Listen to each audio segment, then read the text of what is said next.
Assalamualaikum warahmatullahi wabarakatuh. Innal hamdalillah nahmaduhu wa nasta'inuhu wa nastaghfiruh wa na'udzu billahi min syururi anfusina wa min sayyiati a'malina. May yahdihillahu fala mudhillalah wa may yudlilhu fala hadiyalah. Asyhadu an la ilaha illallah wa asyhadu anna Muhammadan abduhu wa rasuluh la nabiyya wa la rasula ba'dah. Puji syukur atas kehadirat Allah Subhanahu wa taala yang telah melimpahkan rahmat serta hidayahnya sehingga kita masih bisa merasakan nikmat sehat, nikmat iman, serta nikmat Islam. Salawat serta salam tak lupa kita hatur sanjungkan kepada junjungan kita Nabi Allah Muhammad Sallallahu Alaihi Wasallam yang selalu kita nantikan syafaatnya di yaumil akhir nanti. Semoga kita semua menjadi umatnya yang mendapatkan syafaat dari beliau. Amin amin ya rabbal alamin.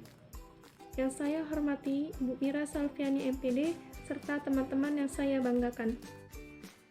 Seperti yang kita ketahui, pandemi COVID-19 telah melanda dunia hampir 3 tahun terakhir. Sudahlah pasti, Indonesia pun menjadi salah satu negara yang terkena imbasnya. Dengan jumlah penduduk hampir 300 juta jiwa, sangatlah mudah virus corona menyebar dan mengakibatkan banyaknya korban jiwa. Upaya yang dapat kita lakukan adalah dengan selalu mematuhi protokol kesehatan yang dianjurkan oleh pemerintah dan menjaga kesehatan tubuh serta lingkungan sekitar rumah supaya tetap bersih. Tak lupa juga kita semua harus senantiasa berserah diri kepada Allah Subhanahu wa taala bahwa tiap-tiap kejadian, musibah, wabah dan lain-lainnya pasti terdapat hikmah yang bisa diambil bagi siapa saja yang berpikir. Karena semua terjadi atas izin Allah Subhanahu wa taala seperti dalam hadis sahih Rasulullah Shallallahu Alaihi Wasallam bersabda, taun atau wabah penyakit menular adalah suatu peringatan dari Allah Subhanahu Wa Taala untuk menguji hamba-hambanya dari kalangan manusia.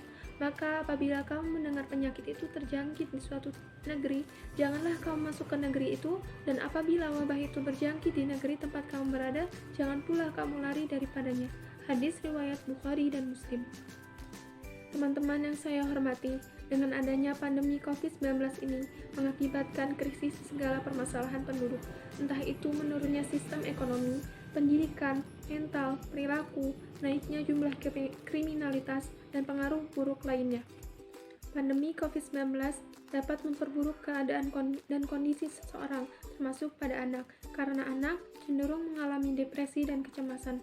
Hal ini disebabkan anak harus belajar di rumah dan tidak ada kegiatan interaksi dengan teman-teman di sekolah. Persoalan kesehatan jiwa merupakan hal yang penting untuk diperhatikan, karena jika diabaikan, maka akan menimbulkan masalah lainnya, seperti beban biaya yang lebih tinggi. Untuk mengurangi hal tersebut, kita bisa menerapkan beberapa tips untuk menjaga kesehatan mental bagi anak-anak pada kehidupan sehari-harinya. Tips yang pertama, kita harus memperhatikan anak untuk tidak merasa sedih dan khawatir yang berlebihan. Lalu tips yang kedua, buatlah planning untuk mengatur aktivitasnya supaya mempertahankan perasaan positif anak. Tips yang ketiga, carilah pengalihan positif dengan menyalurkan hobi seperti menggambar, melukis, memasak, mewarnai, dan kegiatan yang lainnya, serta mengajak anak untuk mengembangkan skills-nya. Tips yang selanjutnya adalah tetap berkomunikasi pada anak, tanamkan pada diri anak supaya menyayangi dirinya sendiri dan orang lain. Dan tips yang terakhir adalah selalu memberi asupan yang bergizi. Dari beberapa tips tadi, diharapkan kita semua dan anak dapat meningkatkan produktivitas selama di rumah. Tips-tips tadi dapat diterapkan juga pada teman-teman dan pada keluarga di rumah. Dari penjelasan tadi, membuktikan bahwa yang perlu diperhatikan tidak hanya kesehatan fisik saja, tapi juga mental dan kondisi kejiwaan kita. Seperti firman Allah dalam surat Fussilat ayat 30, A'udzubillahi minasyaitonirrajim, wala tahzanu wa abshiru bil jannati lati kuntum tu'adun. Yang artinya, janganlah kamu merasa takut dan janganlah kamu bersedih hati, dan bergembiralah kamu dengan memperoleh surga yang telah dijanjikan padamu. Demikianlah pidato yang bisa saya sampaikan, kurang dan lebihnya saya mohon maaf, kepada Allah saya mohon ampun. Saya akhiri, wassalamualaikum warahmatullahi wabarakatuh.